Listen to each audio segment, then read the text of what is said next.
सतगुरुदेव महात्मा मंगत राम जी महाराज का जीवन चरित्र। अध्याय 2।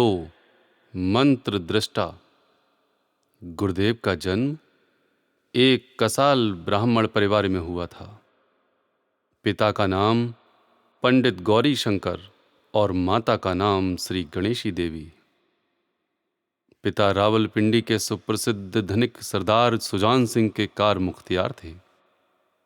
सरदार साहब आपकी सत्य प्रियता, संतोष और ईमानदारी से अत्यंत प्रभावित थे। सारा धन आपको सौंप रखा था। आपके आने पर सरदार साहब खड़े हो जाते थे। उनकी इच्छा आपको एक हवेली देने को थी, लेकिन आपने उसे लेने से इनकार कर दिया। सत्य, अपरिग्रह और पूजा पाठ ही आपकी संपत्ति थे। जब सरदार सुजान सिंह के पुत्र की मृत्यु हुई, तब आपने सारी एस्टेट का 9 लाख रुपए का चिट्ठा सरकार को सौंप दिया। गुरुदेव के दादा पंडित सुंदरदास जी तो सही अर्थ में संत थे। उनके जीवन का एक बड़ा भाग शबकदर और बनिहाल कश्मीर के घने जंगलों में तपस्या करके बीता। उनके जीवन की कहानी भी अनोखी कहानी है। उसकी एक संक्षिप्त झलक स्वयं गुरुदेव के शब्दों में इस प्रकार है। इस शरीर के दादा महाराजा रणजीत सिंह की फौज में रिसालदार थे। उनके 2 लड़के थे जो कि बहुत अच्छे घुड़सवार थे। कहीं लड़ाई में वे मारे गए। इस पर उनके पिता यानी दादाजी को वैराग्य हो गया और वे घर बार छोड़कर फकीर बन गए। सुंदरदास जी के मामा जी के लड़कों ने उनकी बड़ी खोज की, लेकिन उनका कोई पता न चल सका। आखिर सियालकोट में एक फकीरों के टोले में उन्हें पहचान लिया गया और घर लौटा लाया गया। घर तो वे किसी तरह आ गए, लेकिन घर में न रहकर वह बाहर एक कुएं पर रहने लगे। उनकी एक बैरागी फकीर से भेंट हो गई। यह फकीर कोई 7-8 मील के फासले पर रहता था। वह बहुत पहुंचा हुआ फकीर था। वह यूपी यानी उत्तर प्रदेश में भी आया था और उसने यहीं कहीं समाधि ली थी। पंडित सुंदरदास जी ने उसकी बड़ी सेवा की। 60 साल की उम्र में उनके यहाँ एक लड़का उसकी मेहरबानी से हुआ। कहते हैं कि उस संत ने यह भी कहा था कि यह लड़का बहुत विद्वान, धर्माचारी और सदाचारी होगा और इस लड़के का सबसे छोटा लड़का परम संत होगा। पंडित सुंदरदास जी का लड़का गौरी शंकर ऐसा ही हुआ। इनके पिता बहुत नेक, ईमानदार और पूजा पाठी थे। पंडित सुंदरदास जी इस तरह गृहस्थ होते हुए भी विरक्त ही रहे। 125 वर्ष की दीर्घ आयु को प्राप्त करके उन्होंने शरीर त्याग किया। गुरुदेव अभी 4 वर्ष के ही थे कि पिता का देहांत हो गया। मरने से पहले उन्होंने अपने ज्येष्ठ पुत्रों श्री ठाकुरदास जी और किशन चंद जी को कहा कि मंगत का भविष्य महान होगा, वे उसका ध्यान रखें। पंडित गौरी शंकर जी ज्योतिष विद्या के ज्ञाता थे।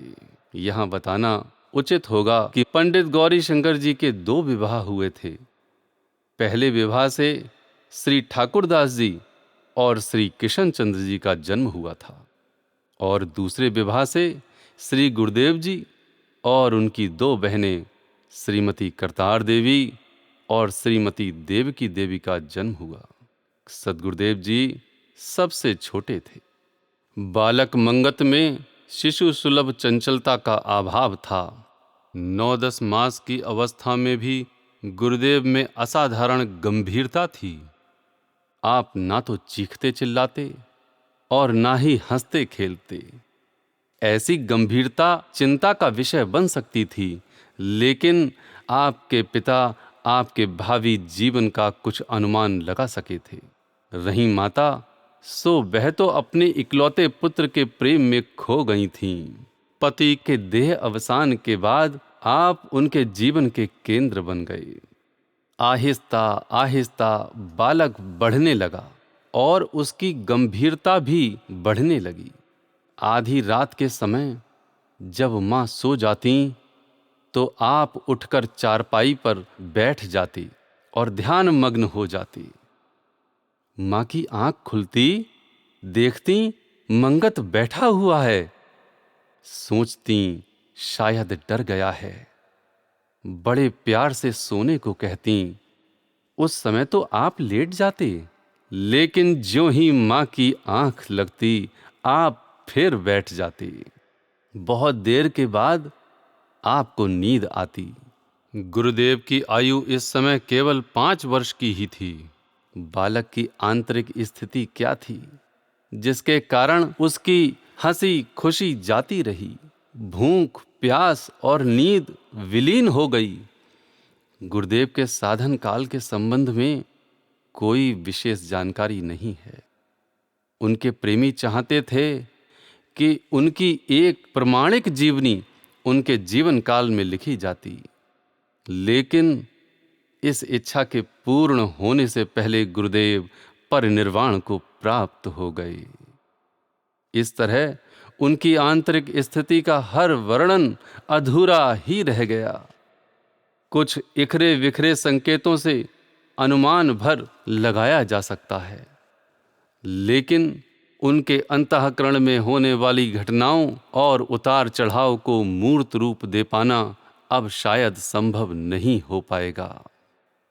एक बार गुरुदेव ने एक प्रश्न के उत्तर में अपने शैशवकालीन स्थिति का इशारा इस प्रकार किया था।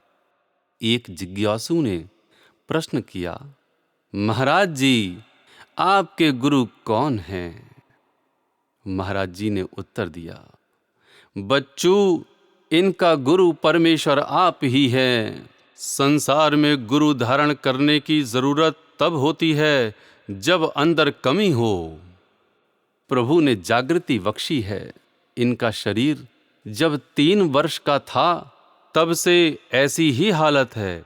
अंदर से हर एक बात की सूझ थी, मगर संसार में मर्यादा के साथ चलना पड़ता है। प्रारब्धवश आखिरी जन्म ऐसी जगह हुआ जहां के लोग आम संसारी थे, बड़ी ही रक्कड़ धरती के रहने वाले हैं। उन जैसा ही बनकर रहने की आज्ञा रही। प्रेमी, इन्हें कोई पता नहीं कौन गुरु हैं और कौन चेला। यह संसारी नीति है। अथाह वे अंत मालिक की जात है। उसकी मौज में सुबह शाम दिखाई नहीं दे रही है। इस ज्ञान राशि को अपने ही अंदर समेटकर उस अबोध दिखने वाले बालक ने स्कूल जाने की लीला रची। वे सब कुछ जानते हुए भी अनजान बने रहे। जब उनके इष्ट परमेश्वर ने सब कुछ रचकर भी अपने आप को छिपाए रखा, तो उसके प्यारे भी यदि अपने गुण और ज्ञान को छिपाए रखें तो इसमें आश्चर्य की क्या बात है। यही सत्पुरुषों की रीति रही है। स्कूल आपने 5 वर्ष की आयु में जाना आरंभ किया। स्कूल शुभ स्थान गंगोठिया से 3 मील दूर डेरा खालसा नामक गांव में था। ईश्वर प्रेम में मतवाले गुरुदेव उस अवस्था में भी खाने पहनने से उदासीन रहते थे। एक दिन माँ ने आपको अतलस का कोट पहनाकर स्कूल भेजा। शाम को माँ क्या देखती हैं, मंगत एक फटा पुराना कोट पहनकर चला आ रहा है। गुरुदेव ने एक निर्धन बालक को अपना कोट पहना दिया था और उसका स्वयं पहन लिया था। इसी प्रकार कभी कपड़े गायब हो जाते थे तो कभी जूते। माँ के दिए पराठे तो रोज ही दूसरे बच्चों के पेट में चले जाते थे और स्वयं बालक मंगत सूखी रोटियों पर पल रहा था। रही पढ़ने की बात, सो घर में उधर भी कम ही ध्यान दिया जाता था। माँ की चिंता बढ़ती जा रही थी। वह हैरान थीं कि किस तरह मंगत अपनी कक्षा में प्रथम आ जाता है। रही सही कसर तब पूरी हो गई जब गुरुदेव देर से घर लौटने लगे। यह सिलसिला दिन प्रतिदिन बढ़ने लगा। माँ रोज ही द्वार पर खड़ी उनकी बाट जोहती, गोधूली की बेला उतर आती। गोधूली की वेला उतर आती, लेकिन उनका मंगत ना आता। अनेक प्रकार की आशंकाओं से माँ का मन डरा रहता। जब गुरुदेव रात गए लौटने लगे तो माँ का धीरज टिक न सका। उन्हें लगा कि शायद बालक के दिमाग में कोई खराबी है। पागलपन की उपाधि तो हर ईश्वर के प्यारे को विरासत में ही मिलती है। उस गांव में ऐसे रोग का उपचार मौलवी और ओझा किया करते थे। मौलवी ने गले में तावीज डाल दिए, ओझाओं ने जंतर मंतर द्वारा उपचार किया, लेकिन रोगी का रोग बढ़ता ही गया। आहिस्ता आहिस्ता मंगतू सौदाई हो गया। अन्य बालकों के मुकाबले मंगत सौदाई तो था ही, वे उछलते कूदते लड़ते झगड़ते घर लौटते थे, लेकिन उनका सहपाठी सदा उनसे अलग रहता था। वे घर लौटने को उत्सुक रहते थे। भूख उन्हें घर को खींचे लिए जाती थी, लेकिन गुरुदेव घर जाने की बजाय किसी एकांत स्थान में जा बैठते थे।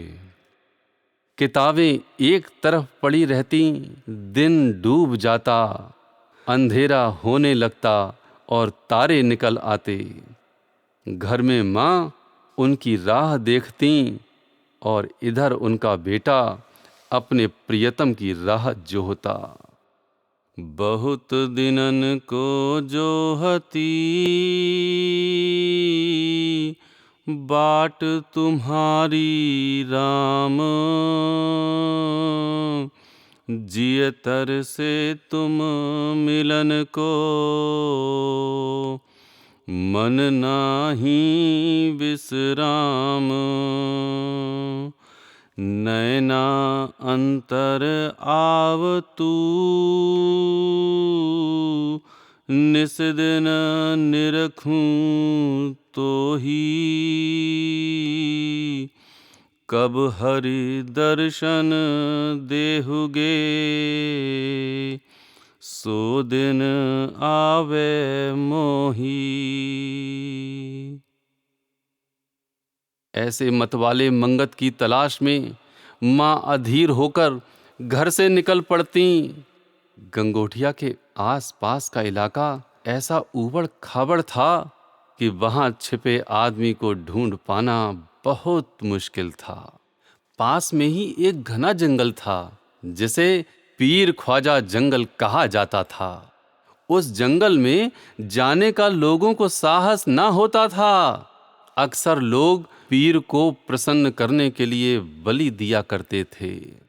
इधर गुरुदेव थे कि जो बाला अवस्था में भी उस जंगल में जाते ना घबराते थे। माँ जब उन्हें ढूंढने निकलती तो डर के मारे सहम सी जाती। जब गुरुदेव को लौटते देखती तो उनकी जान में जान आती। उन्हें समझाने की भरसक कोशिश करती, लेकिन गुरुदेव उनकी बात को हंसकर उड़ा देते। कहते, माँ डरा ना करो, इन्हें पीर ख्वाजा कुछ नहीं कहता है। गुरुदेव की शांत मुख मुद्रा को देखकर उन्हें धीरज आता। किसी भी पागल के चेहरे पर ऐसी शांति माँ ने न देखी थी, ना ही उस जैसी ठंडी आंखों को कहीं देखा था। उनका अपना ही बेटा उनके लिए पहेली था, उलझन था। परमार्थ का तत्व मोह का त्याग करने पर समझ में आता है। इधर माँ थी कि वह अपने मोह के कारण ही उस तत्व को समझने जा रही थी। धन्य है उनका भाग्य। लेकिन इस समय तो वह अपने पुत्र के कारण हर समय चिंतित रहती थीं। मां की चिंता का तब कोई अंत ही न रहा जब गुरुदेव रात को भी घर से बाहर रहने लगे। 8 वर्ष के बालक को बिछौने पर न पाकर मां पर क्या बीती होगी, इसकी कल्पना सहज में ही की जा सकती है। उस गांव में मां की उस व्यथा को किसी ने जानने समझने की कोशिश न की थी। लेकिन वह रात उनकी कैसे कटी होगी, सहृदय व्यक्ति ही इसे समझ सकता है। यह भी सोचना मुश्किल नहीं कि सुबह जब गुरुदेव लौटे होंगे तो मां की मनोदशा कैसी रही होगी। बालक की सहज मुस्कान ने, उसकी आंखों की सदा की ठंडक ने उन्हें फिर से आश्वस्त किया होगा। उस दृश्य को मनोपटल पर देखने के लिए महर्षि वाल्मीकि की आंख चाहिए। वैसी प्रतिभा ही उसका दर्शन करा सकती है। लेखक तो कोरी चर्चा ही कर सकता है। शनैः शनैः मां की ममता ने ही उन्हें अपने पुत्र के गहरे व्यक्तित्व को समझने के लिए मजबूर किया। वे देख रही थीं कि जहां एक ओर उनका पुत्र प्रेम का अक्षय पुंज है, वहां दूसरी ओर वह अथाह निर्वेद का अवतार है। जहां एक ही क्षण में उसकी आंखों में प्रेम छलक उठता है, वहां दूसरे ही क्षण में वे आंखें खुली होने पर भी कुछ नहीं देख पाती। ऐसे विरोधात्मक व्यक्तित्व को केवल मां का ही प्रेम समझ सकता था।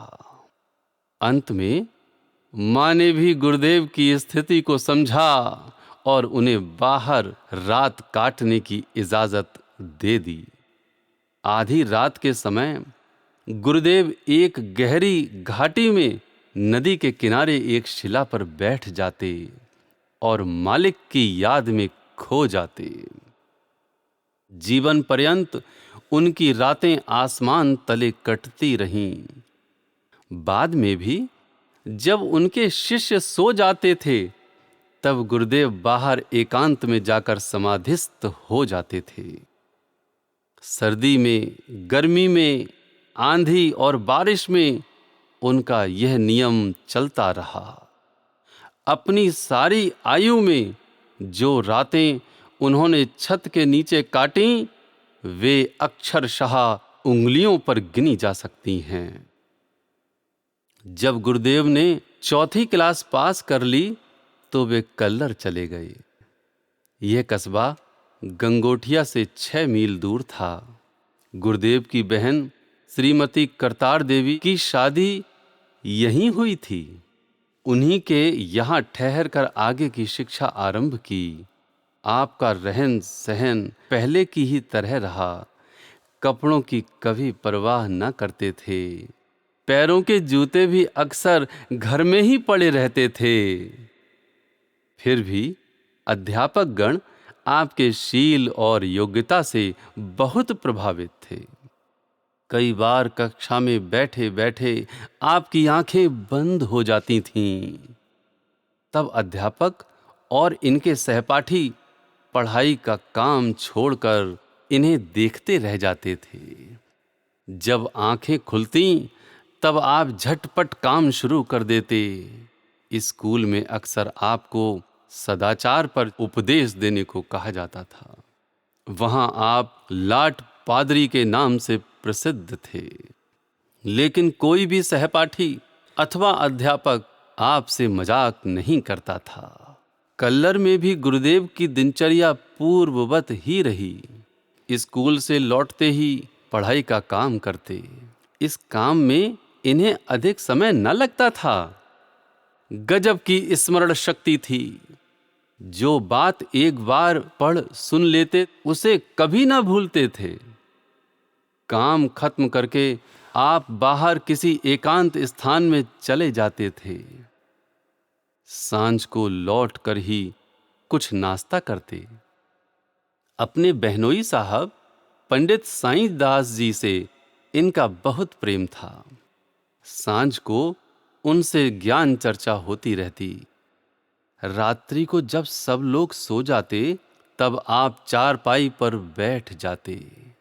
कोई 2 बजे रात आप बाहर सुनसान में जा बैठते और जब लोगों के जागने का समय आता तब घर वापस लौट आते और सो जाते। चाहते थे कि किसी को पता ही न चले कि ये क्या करते हैं।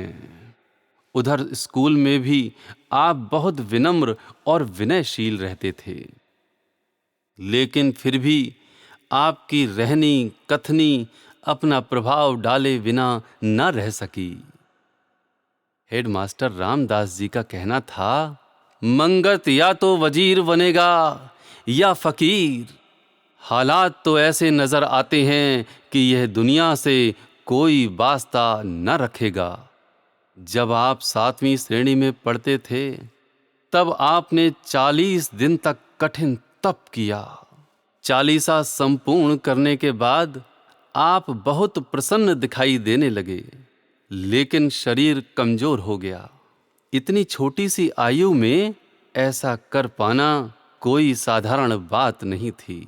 संबंधी लोग हैरान थे, गिरी हुई शारीरिक सेहत को देखकर चिंतित भी थे।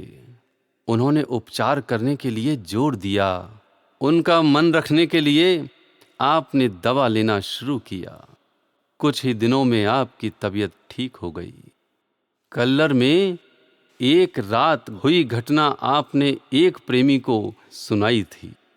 ये घटना भगत बनारसी दास जी को नखेतर पर्वत पर सुनाई गई थी। भगत जी पैर फिसलने पर तब पहाड़ के नीचे लुढ़क गए थे। घटना इस प्रकार थी। सावन का शुरू था। एक रात आप घर से निकल पड़े। काली अमावस्या की रात थी। बादलों के कारण अंधकार की परत और भी गहरी हो गई थी। समय का ठीक पता न चला। कल्लर से चलते चलते काफी दूर निकल गए। जो रास्ता चौहा भक्ता की तरफ जाता था उस तरफ तेज तेज कदम उठाए। काली अंधेरी रात की वजह से पांव फिसल गया। गहरी खाई में जाने यानी गिरने का पता चल रहा था। सीधे खड़े खड़े नीचे जा रहे थे। बस इतना ही मालूम हुआ कि किसी लंबे लंबे कोमल हाथ वाले ने गोद में ले लिया है। फिर होश न रही। जब सूरज निकला और दिन चढ़ आया तो आपने अपने को एक नदी के किनारे पाया। कुछ देर बाद पांव फिसलने, गिरने और गोद में लेने की सारी बात याद आ गई। नजर उठाकर ऊपर देखा तो बड़ी ऊंची चोटी दिखाई दी और मुंह से ये शब्द निकल पड़े, वाह मेरे मालिक, तू बड़ा ही बेपरवाह है। किस तरह हाथों से पकड़कर यहां रख दिया है। बड़ी देर तक नदी के किनारे बैठे रहे। दोपहर के बाद वहां से एक आदमी गुजरा। उससे चौहा भक्ता की ओर जाने का रास्ता पूछा। उसने कहा, इस ओर ऊपर जाओ, वहां से सीधा रास्ता निकल जाता है। फिर उठकर कपड़े उतारे, स्नान किया। शरीर पर कोई चोट न लगी थी, कहीं रगड़ तक का निशान न था। स्नान करके फिर वहां ही एक ओट में बैठ गए। चौहा भक्ता जाने का विचार छोड़ दिया। शाम को वहां से उठे और कल्लर लौट गए। घर पहुंचने पर आपके बहनोई साहेब कुछ नाराज हुए। पूछा, किधर गए थे? कहकर तो जाना था। गुरुदेव चुप होकर सब कुछ सुनते रहे, कोई उत्तर ना दिया। यह घटना सुनाकर कहने लगे, इसी प्रकार समय गुजरता रहता था। काफिले वाले चलते रहते हैं, संसारी लोग आवाजें कसते रहते हैं। प्रेमी संसारियों का अपना ही रास्ता है। फकीर अपने स्वभाव से चलते हैं। संसारियों से मेल जोल रखना कठिन हो जाता है। 8वीं श्रेणी में पहुंचते ही मन बहुत उदास रहने लगा। आपने कहना शुरू कर दिया कि 8वीं पास करने के बाद पढ़ाई बंद कर देंगे। कहते इन्हें दूसरी पढ़ाई पूरी करनी है। आसपास के लोगों से संबंध टूटता जा रहा था। वृत्ति लगातार अंतर्मुखी होती जा रही थी। सिवाय ईश्वर नाम के और किसी वस्तु का मोह ना रह गया था। उन दिनों की स्थिति का वर्णन आपने एक दिन इस प्रकार किया था। 8वीं कक्षा में थे, 13 वर्ष की आयु थी। मन बहुत उदास हो रहा था। बड़े दिनों की छुट्टियों में सब बस्ता वगैरह लेकर गंगोठिया पहुंचे। सर्दी उन दिनों जोरों पर थी। गांव की माताएं रात को माताजी के पास आकर चरखा काता करती थीं। साथ में बातें भी करती रहती थीं। इधर मोतीराम के यहाँ हम उम्र इकट्ठे हो जाते थे। बातचीत होती रहती। यह थोड़ी देर बैठकर घर चले आते। इतने में माताएं उठकर अपने अपने घर चली जातीं। माता सोने को कहती और बिस्तर बिछाकर सुला देती। माता के सो जाने पर यह उठकर बैठ जाते। घर पर आए हुए अभी 2-4 ही दिन हुए थे कि मन बहुत उदास रहने लगा। रोना और आहें भरना शुरू हो गया। अधिक से अधिक अलग रहते और मन यही कहता, दीन दयाल कृपा कर, कृपा कर। एक दिन शाम के समय जंगल पीर ख्वाजा में बैठे हुए थे। अंधेरा हो गया पर घर वापस जाने को दिल न करता था। आखिर माँ का ध्यान आया और वहां से चल दिए। रास्ते में एक दीवार पर आकर बैठ गए। इधर माता लैंप लिए हुए आवाजें लगाती हुई आ पहुंची। आवाज सुनकर उठ खड़े हुए और मन में विचार उठा, यह बंधन भी बड़ा अजीब और रुकावट वाला है। दूसरा विचार उठा कि तू इनकी सेवा का बदला नहीं दे सकता। ईश्वरीय शक्ति माता के रूप में प्रकट हो रही है। रास्ते भर माता बहुत कुछ कहती रहीं, चुपचाप सुनते रहे। माता का प्रेम भी अनोखी किस्म का होता है। उनका मन रखने के लिए लस्सी वाले साग के साथ 4-5 ग्रास खा लिए। तब माता ने कुछ ग्रहण किया। विचार आया, यह संबंध भी आश्चर्यजनक है। किस प्रकार बच्चे से माँ की ममता होती है। जब तक बच्चा न खा ले, माँ के गले से कुछ नहीं उतरता। वाह प्रभु, तेरी माया अपरम अपार है। जितना माता बच्चे से प्यार करती है, उतना प्रेम अगर प्रभु में हो जाए तो काम बन जाए। कैसी मोहिनी माया प्रभु ने रच रखी है। अच्छा ईश्वर, जैसी तेरी आज्ञा। ऐसे विचारों में बुद्धि लीन हो गई। रजाई ओढ़कर लेट गए। माता चरखा कात रही थीं। दूसरी माताओं से बातचीत कर रही थीं। ये चुप मस्त पड़े रहे। जब वे चली गईं तो माता ने पूछा, मंगत, तबीयत तो ठीक है ना? आज जल्दी क्यों लेट गए हो? रजाई के अंदर से ही उत्तर दिया, नींद आई हुई है। माँ भी लेट गईं।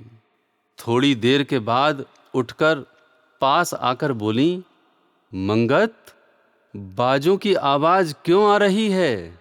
तू क्यों बैठा हुआ है? सोता क्यों नहीं? उत्तर दिया, माता जी, नींद नहीं आई थी, अब आ रही है, सोने लगा हूं।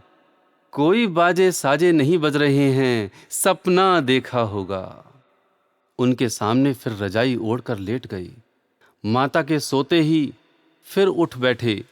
कोई 2-3 घंटे गुजरने के बाद एकदम अंतर्विखे कोटि कोटि सूरज के समान रोशनी हो गई।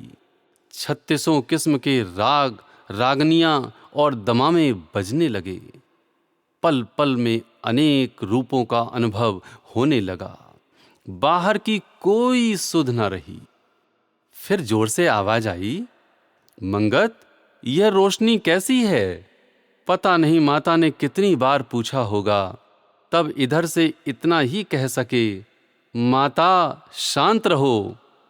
आंखें खोलीं तो बाहर भी जगमग प्रकाश देखने में आया। देखकर आंखें बंद कर लीं ताकि वह मस्ती बनी रहे।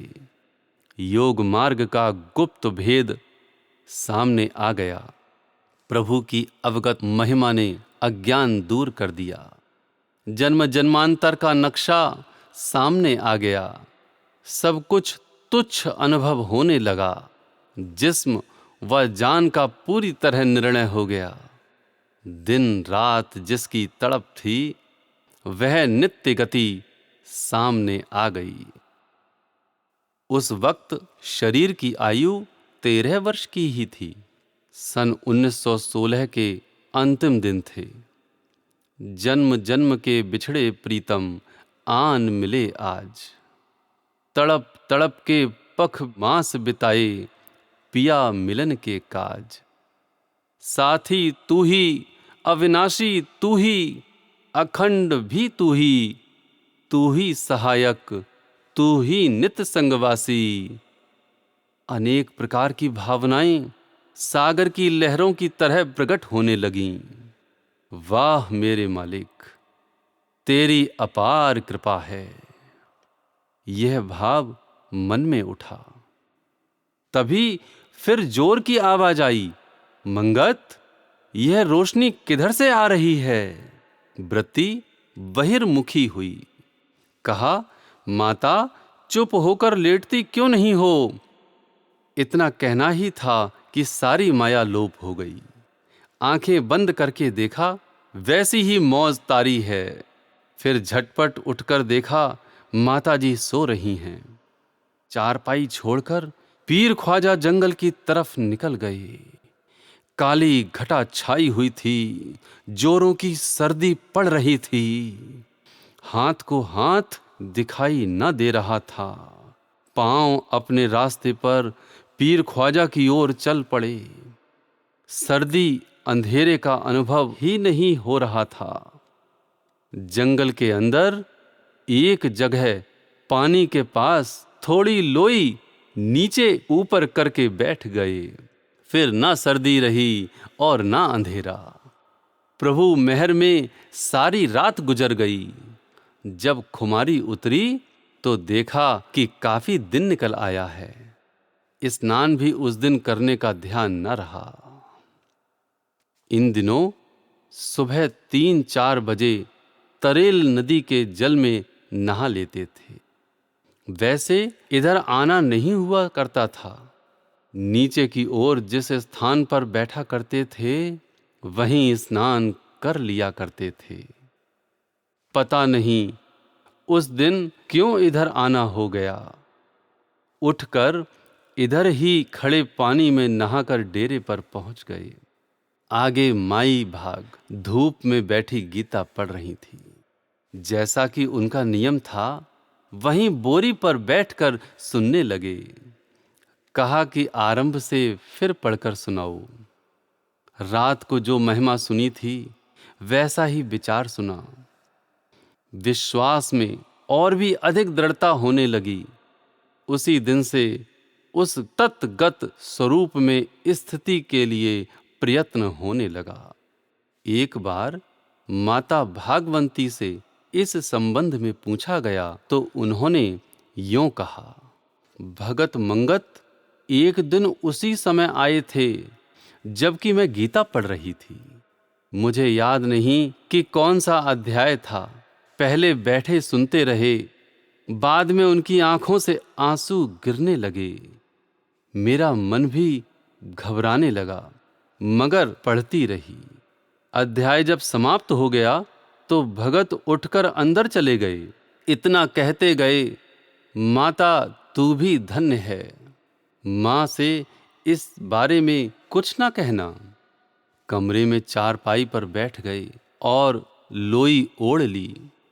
बहुत पूछा कि क्या बात है, लेकिन कुछ न बोले। कहने लगे, जाओ अपना काम करो। इन्हीं दिनों के एक और अनुभव के संबंध में भी आपने चर्चा की थी। वह इस प्रकार थी।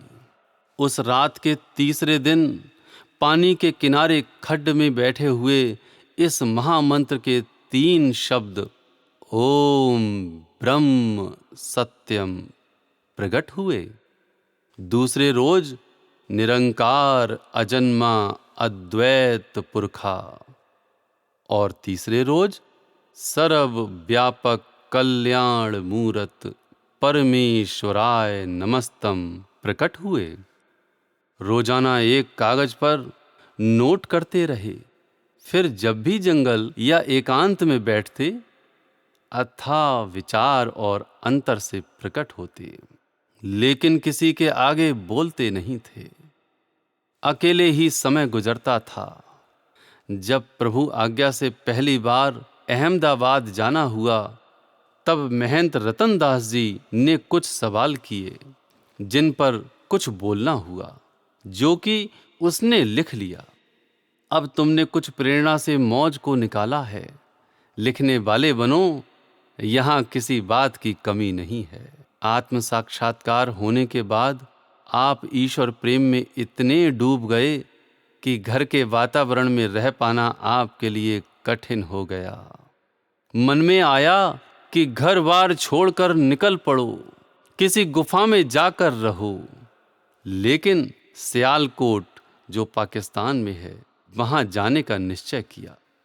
वहां पूर्ण भगत के कुएं के पास कुछ योगी रहते थे, जिनके कान बिंधे रहते थे, इसलिए उन्हें कनफटे योगी कहा जाता था। गुरुदेव ने इन्हीं योगियों के साथ रहने का संकल्प किया। जिस दिन यह संकल्प उठा, उसके दूसरे ही दिन आप गंगोटिया से चल पड़े। घर पर कह दिया कि रावलपिंडी जा रहे हैं।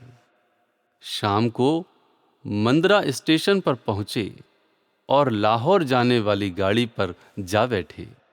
वजीराबाद स्टेशन पर गाड़ी बदलनी थी, इसलिए वहां उतर पड़े। थोड़ी दूर स्टेशन के बाहर इमारती लकड़ी के शहतीर पड़े थे, उन्हीं पर बैठे बैठे रात काट दी। सोचा, सियालकोट जाकर क्या करना है, कहीं आगे निकल चलो। सांझ को लाहौर जा पहुंचे और मूलचंद की सराय में ठहरे। वहां रात को अंदर से आवाज आई, तुम्हारा मिशन कनफटा साधु बनना नहीं है, तुम्हें संसारियों को सच्चाई सफाई का मार्ग दिखलाना है, वहमों में फंसे जीवों को सतमार्ग में लगाना है। अभी और समय इसी तरह रहकर पक्के होने की कोशिश करो। तुम्हारा जीवन किसी को दुख देने के लिए नहीं है। इस आवाज को सुनकर गुरुदेव गंगोटिया लौट आए। कल्लर जाने पर पता चला कि इंस्पेक्शन होने वाली है। एक अंग्रेज इंस्पेक्टर आ रहे थे इंस्पेक्शन करने के लिए। उनके स्वागत के लिए जोरदार तैयारी हो रही थी। स्कूल की अच्छी तरह सफाई कराई जा रही थी।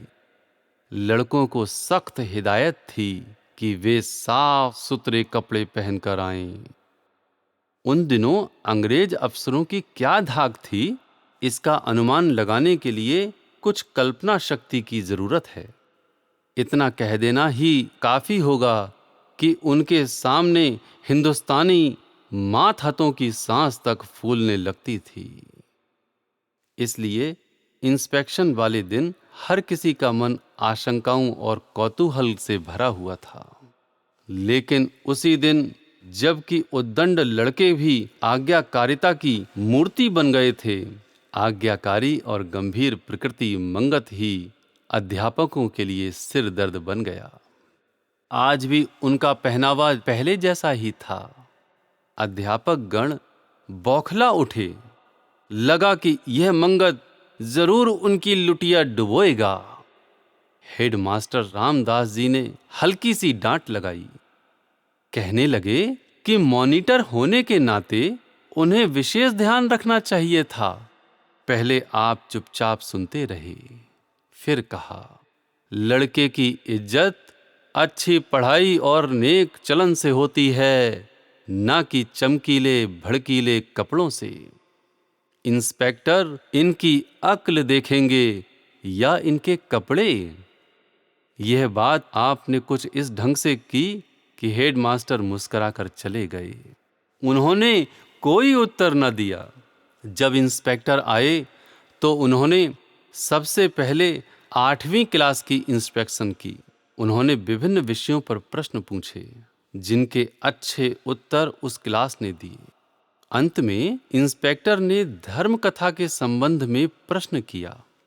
प्रश्न था, सेवा का क्या अर्थ है, सेवा किसकी करनी चाहिए और इससे क्या फल मिलता है।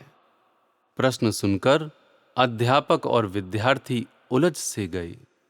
क्लास में किसी ने हाथ न उठाया, सिवाय एक छात्र के। इंस्पेक्टर का ध्यान उस हाथ पर न गया। जैसे ही वे रजिस्टर में कुछ रखने के लिए घूमे, तभी उनकी दृष्टि उस हाथ पर पड़ी। हेडमास्टर ने तब एकदम कहा, हाँ मंगतराम, कहो, तुम क्या जानते हो। आपने उठकर पहले तो इंस्पेक्टर को नमस्कार किया, फिर बोले, दुनिया की हर वस्तु सेवा कर रही है, सेवा करने के लिए ही पैदा हुई है, लेकिन इंसान गरज रखकर सेवा करता है। गरज रखकर ही परिवार की, खानदान की, मित्रों की, पीरों फकीरों और देश की सेवा करता है। गरज रखता हुआ ईश्वर खुदा की भी सेवा यानी दान पुण्य आदि करता है। बिना स्वार्थ के इंसान मुश्किल से ही किसी की सेवा करता है। सबसे बड़ा कर्तव्य निष्काम सेवा है। ईसा, मोहम्मद, राम, कृष्ण, बुद्ध, नानक आदि ने रब की याद और खलकत की सेवा करने पर ही जोर दिया। अपने से बड़े बुजुर्गों, माता पिता, अध्यापक, गुरु आदि की सेवा करना सबसे बड़ा कर्तव्य है। उसके बाद संबंधियों और मित्रों की, और फिर गांव शहर वालों की, देश की और सारे संसार की। गर्ज वाली सेवा से दुनिया के सुख मिलते हैं, निष्काम सेवा से निष्काम सुख मिलते हैं, जो कभी भी समाप्त नहीं होते। ईश्वर हम सबको नफरत से परे रखता हुआ हर एक जीव की सेवा करने की अक्ल प्रदान करे, जिससे उसके पास पहुंचने का रास्ता मिलता है। सच्ची सेवा उस खुदा की सेवा करना ही है। इतना कहकर आपने फिर हाथ जोड़े और बैठ गए। इंस्पेक्टर सुनते रह गए। कपड़ों की ओर उनका ध्यान ही न गया। सबके सामने गुरुदेव की प्रशंसा करने लगे। शाम को हेडमास्टर साहिब ने घर पर बुलाया और कहा कि वे चाहते हैं कि गुरुदेव एमए तक पढ़ें। वे आपकी पढ़ाई का खर्च भी उठाने को तैयार हैं। कहने लगे कि पढ़कर ही देश की सेवा हो सकती है। आपने बड़ी विनम्रता से कहा, आपकी बड़ी मेहरबानी है, मगर इनके अंदर की हालत समझाई नहीं जा सकती। आप नहीं जानते इनके अंदर क्या लपटें उठ रही हैं। इनका विचार तो बड़े दिनों की छुट्टियों के बाद इधर आने को न था। मालिक ने कुछ और मौका आपकी सेवा में रहने को दिया है। यह खुद बड़े मजबूर हैं, हमारे बस की बात नहीं है। आप संसारी हालात को बेहतर बनाने के लिए कह रहे हैं, इधर संसार की ओर मन ही नहीं जा रहा है। पता नहीं मेरे मालिक की क्या आज्ञा है। आप बड़े ही महान हैं जो इस नाचीज का ध्यान रख रहे हैं। आप पिता समान हैं, आपके इस उपकार को भूल नहीं सकता। बच्चा जानकर क्षमा कर देना। दोबारा सेवा में विनती है कि इनके बस की बात नहीं, वरना आपकी कृपा को जरूर कबूल करता। इतना कहकर आपने उनके पांव छुए और घर वापस लौट पड़े। रास्ते में पीछे मुड़कर देखा, हेडमास्टर जी उसी तरह खड़े थे। 8वीं क्लास की परीक्षा समीप आ रही थी। स्कूल में अतिरिक्त क्लासें लगने लगीं ताकि डिस्ट्रिक्ट बोर्ड की परीक्षा में स्कूल के परिणाम अच्छे निकलें। इन अतिरिक्त क्लासों में गुरुदेव नहीं गए। कहने लगे कि अधिक समय नहीं दे सकते। हाँ, अध्यापकों के कहने पर अन्य विद्यार्थियों को 2 घंटे प्रतिदिन पढ़ाते रहे।